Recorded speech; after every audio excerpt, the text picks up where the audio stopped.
Quando eu comecei o meu seminário de filosofia em 1987, o objetivo principal era tentar formar uma nova geração de intelectuais brasileiros livre dos vícios que tinham transformado a vida intelectual no Brasil numa palhaçada comunista, indigna da menor atenção, exceto como objeto de desprezo. As causas principais de tudo o que se passou no Brasil, na política brasileira, desde então, passado já 20 anos, são para mim bastante evidentes. Em primeiro lugar, a deterioração da Igreja Católica, que a partir do Concílio Vaticano II foi sendo cada vez mais infiltrada por comunistas, uns mais ostensivos, outros mais camuflados, e que foi, aos poucos, perdendo toda a sua força espiritual e a sua capacidade de irradiar sobre a nação uma influência benéfica. Eu sei que hoje fica até difícil para as pessoas que nasceram já nas últimas décadas e que viveram dentro disso como um fato consumado, compreender de que eu estou falando. Mas para aqueles que ainda têm alguma recordação do que era a intelectualidade católica, todas as primeiras décadas do século XX, e que tem ideia do poder, do vigor intelectual com que essa intelectualidade reagiu às tendências ideológicas brutais do século XX, pode medir a diferença entre o que a Igreja Católica era antes do Concílio Vaticano II e no que ela se transformou depois. Pode-se dizer que o Concílio realizou plenamente o programa traçado 30 anos antes, o Concílio foi em 1963, 30 anos antes foi traçado o programa da ação comunista para a Igreja Católica por Antônio Gramsci. Gramsci dizia: nós não devemos combater a Igreja Católica, nós devemos entrar nela, esvaziá-la do seu conteúdo espiritual e transformá-la numa caixa de ressonância para a nossa própria mensagem. E isso foi feito assim à risca e foi feito com um sucesso enorme. Eu hoje acredito que o concílio esteve muito perto de destruir completamente a Igreja. Destruir, em primeiro lugar, é claro que por dentro, destruir no seu espírito, na sua missão, no seu senso do dever milenar que tem para com Deus e para com os fiéis, e diluir esse espírito num sistema alucinante de subterfúgios e desconversas que acabam por fazer do discurso católico nos últimos 30 anos nada mais do que um instrumento auxiliar da propaganda comunista no mundo. Isso aí sem exagero nenhum e sem retórica nenhuma. Só você, às vezes é difícil as pessoas entenderem isso porque não tem a retaguarda histórica e não tem meios de comparação. Mas se nós sabemos o que era a vida intelectual católica naquela época e o que é hoje, a diferença é tão grande que já não parece se tratar da mesma entidade.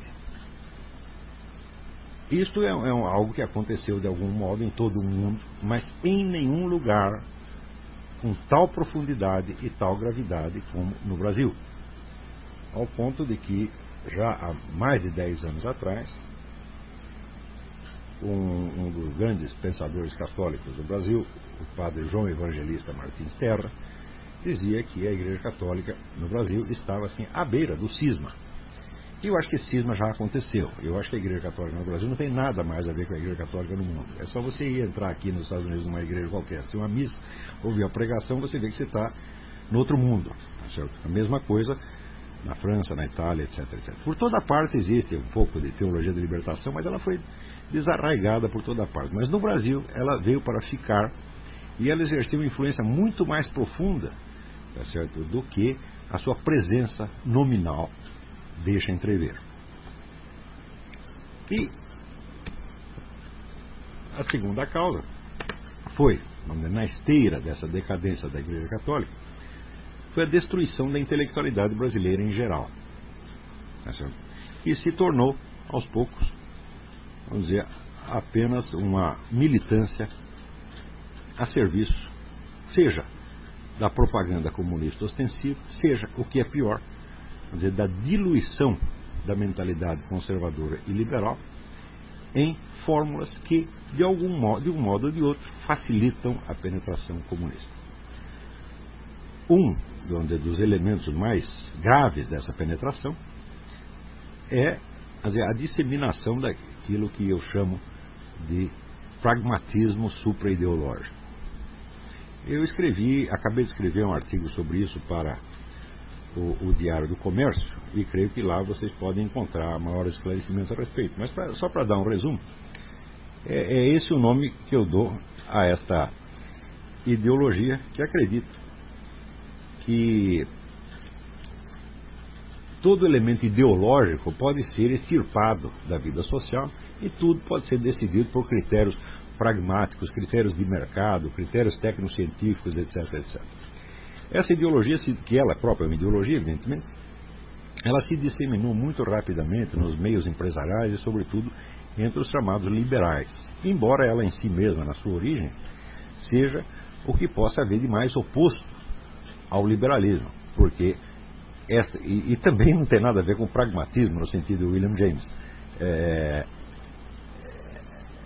Que no Brasil a palavra pragmatismo adquiriu o sentido, vamos dizer, uma espécie de praticismo imediato, que não é o espírito do pragmatismo do William James.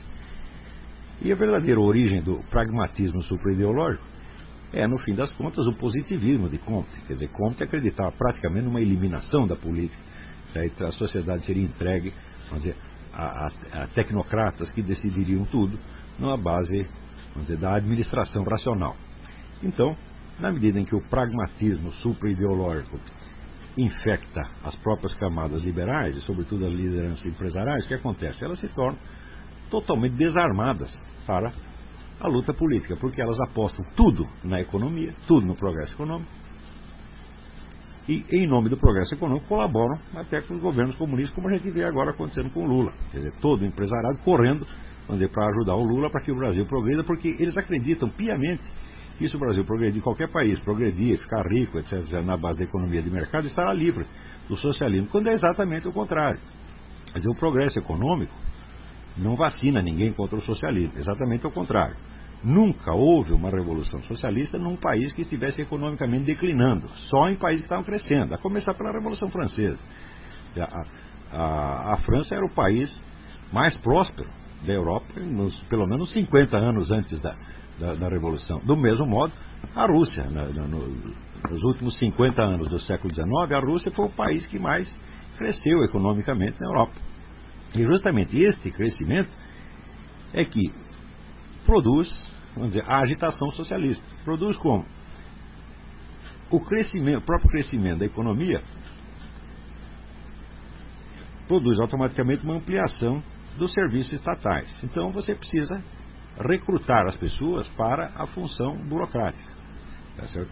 Então a função burocrática se torna, vamos dizer, um meio de ascensão social para muita gente das camadas populares.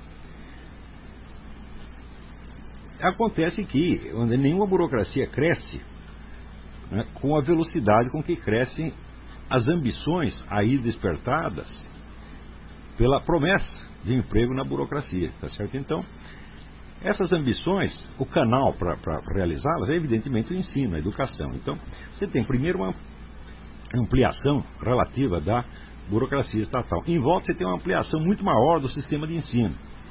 Tá certo? E em volta do sistema de ensino você tem uma ampliação muito maior das ambições de ascensão social através da burocracia. Então, acontece que aí surge uma camada social de aspirantes à burocracia que serão frustrados no meio da sua carreira, porque nem todos aqueles que entram, vamos dizer, no ensino universitário, na educação universitária, na esperança de subir na burocracia, é só uma parcela ínfima. Então você tem permanentemente um exército de pessoas relativamente educadas, semi-educadas, tá certo? Muito mal educadas, tá certo? Que não têm uma função na sociedade. Então esses vão alimentar o quê? Vão alimentar a classe revolucionária. Eles são a classe revolucionária. Quer dizer, quando diz que os intelectuais são a classe revolucionária, preciso entender que a palavra intelectuais aí não quer dizer as pessoas que se dedicam realmente à atividade intelectual, mas quer dizer essa semi-intelectualidade universitária, tá certo? Que é produzida e jogada no mercado em quantidades cada vez maiores a cada ano, tá certo? Criando um exército, tá certo? De inúteis que, por causa do seu rudimento de educação adquirido na universidade, se acredita melhor do que o restante da sociedade e capacitado para assumir o seu comando, modificá-la, etc, etc. Essa é a raiz sociológica da classe universitária. Claro que o surgimento da mentalidade revolucionária tem outras causas, outras raízes, tá certo? Que eu mesmo tenho estudado numa série de investigações que vão compor o meu livro ou livros chamado Mentalidade Revolucionária. Mas, sociologicamente, a explicação é mais ou menos essa, que é o fenômeno que eu denomino a burocracia virtual. Então, eu acho que não existe país onde a burocracia virtual tenha crescido mais do que no Brasil. Eu me lembro que ainda no tempo do regime militar havia o fenômeno dos chamados excedentes. Excedentes eram os alunos que faziam o vestibular e que passavam no vestibular, mas que não tinha vaga para eles na universidade.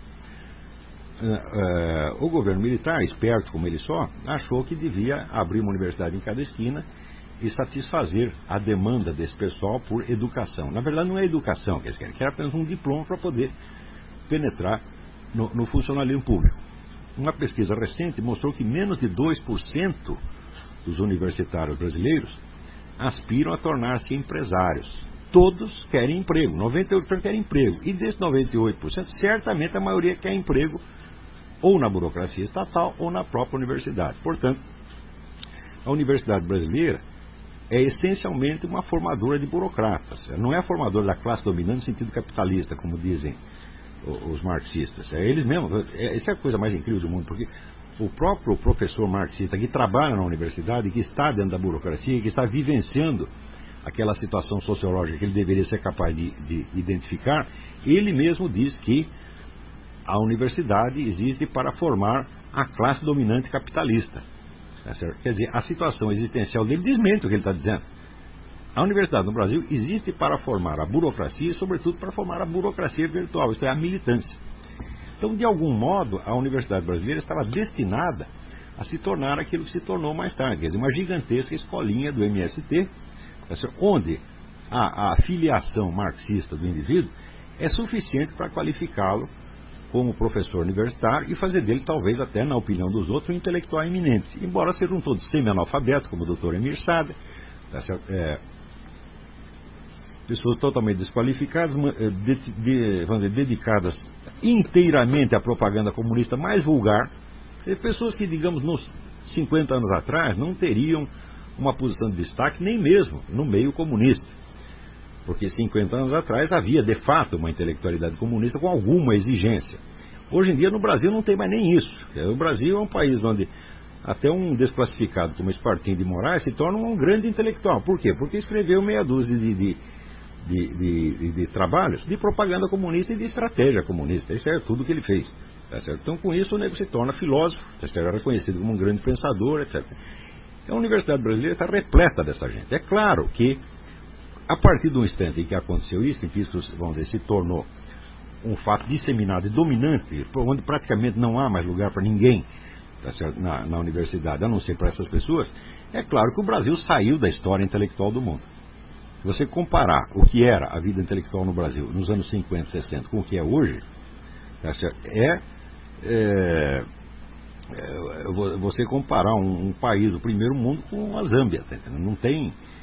Não tem medida possível aí de comparação, não é isso? 30 ou 40 anos atrás nós ainda tínhamos aí vivo, tinha um Gilberto Freire, tinha um Otto Maria Carpo, tinha o Zé Guilherme Merkel, tinha pessoas de relevância mundial. O que não quer dizer que não tenha hoje. A gente tem agora mesmo o Bruno Tolentino, mas essas pessoas ficam totalmente marginalizadas, elas não aparecem, elas não ocupam espaço nos suplementos culturais, elas não são estudadas nas universidades nem nada. O grosso da vida intelectual, seja na universidade, seja nos suplementos culturais, é só ou propaganda comunista, vamos dizer, um pouco, às vezes, na melhor das hipóteses, camuflada de debate letrado, ou então é interpromoção, interbadalação, interbajulação entre figuras partidárias. Então quer dizer que a vida intelectual foi tornada instrumento de ascensão social para organizações comunistas que realmente dominaram o espaço. Então quando acontece isso, o país está morto. Aliás, o país, quando se deixa seduzir pelo comunismo, ele já está muito doente, já está muito decadente. Então é mais ou menos como o indivíduo se deixar seduzir pelas drogas. Quer dizer, a experiência das drogas é uma coisa que o nego faz quando ele já está, por assim dizer, com o pé na cova. Ele já está querendo se destruir, então a droga ajuda a se destruir mais rapidamente. O comunismo é exatamente a mesma coisa. É a tentação final, né, que completa uma descida. Ele está descendo para os infernos. Ele chega na porta do inferno e bate. Na hora que bate, ele entrega a droga ou a carteirinha do Partido Comunista. Tendo visto essa situação naquele tempo, e tendo claramente uma certa antevisão do que viria nas décadas seguintes, e graças a Deus eu fui dotado com essa capacidade de fazer prognósticos históricos relativamente certos, não por adivinhação, nem por dons proféticos, mas por análise histórica muito bem fundamentada. Então naquela época eu já tinha mais ou menos percebido o que vinha por aí.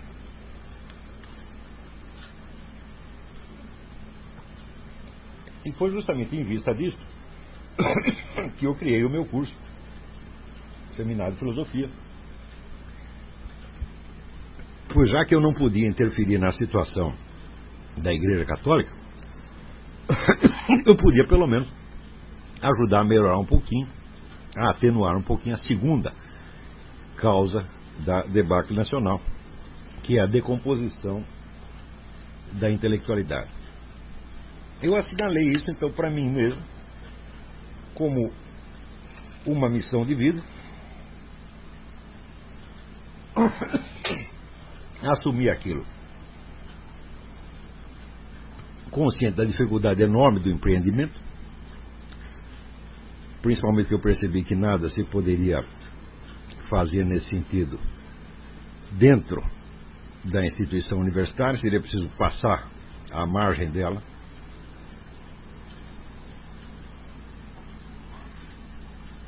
E, de certo modo, vencê-la e subjugá-la pela qualidade da nossa produção, pela qualidade do nosso trabalho.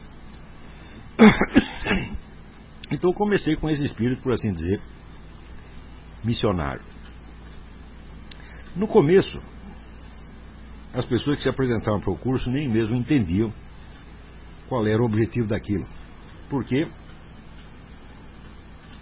a vida cultural brasileira tinha se tornado tão decadente, tão burocratizada, que as pessoas só entendiam a atividade intelectual ou como show business ou como atividade profissional universitária. Eles não entendiam, vamos dizer, a busca de conhecimento, tá certo? Ou a aquisição de cultura como uma atividade que existe em si mesma e que na verdade é o centro inspirador de tudo isso. Então a vida cultural, a vida intelectual passou a ser uma função ou da mídia ou da universidade, em vez de ser, ao contrário, como sempre tinha sido, ela mesma a inspiradora dessas duas instituições e o motivo para a existência delas. Então aí chegou-se à alienação total, quer dizer, aquela inspiração, aquele desejo, aquele objetivo, né, em vista do qual são criadas as instituições, são criados os meios, acaba sendo sufocado por essas instituições e por esses meios que se tornam eles próprios os fins. Mas aos poucos eu fui conseguindo transmitir às pessoas uma noção da vitalidade e da força da própria ideia de vida intelectual. Um livro que me inspirou nesta época foi o livro do padre Antonin Saint-Pierre, que se chama La Vie Intellectuelle, A Vida Intelectual. Esse livro praticamente decidiu a minha vida, certo? Muitos anos antes disso. E o livro foi das obras que me inspiraram para montar o Seminário de Filosofia. A ideia central do seminário, da estratégia dele, era tentar mostrar às pessoas a vida intelectual não como uma ocupação social ou profissional, muito menos como um hobby, tá certo? Mas como um estilo de ser, como uma maneira de viver e como um corpo de valores que deve orientar a construção da sua personalidade. Então, o curso não se destinava, vamos dizer, a abrir carreiras para as pessoas, tá certo? E nem mesmo a habilitá-las para determinadas atividades concretas, seja no meio universitário, seja na mídia, seja no show business, etc, etc. A atividade principal era a autoformação da personalidade, usando como instrumento essencial a busca do conhecimento e a ampliação da cultura pessoal e a qualificação do indivíduo para as tarefas científicas, filosóficas e artísticas superiores, consideradas independentemente da estrutura social e econômica na qual iriam se apoiar. Em suma, a ideia era fazer intelectuais, pensadores, artistas de altíssimo nível. Mais ou menos do estilo que existia, por exemplo, no Brasil nos anos 30. Para vocês terem uma ideia de como era isto, o que era ser um escritor no Brasil nos anos 30? Eu vou lhes dar um exemplo. O exemplo é, por exemplo, o meu falecido amigo Herberto Salles. O Herberto Salles era um sujeito do interior da Bahia, comerciante do interior da Bahia,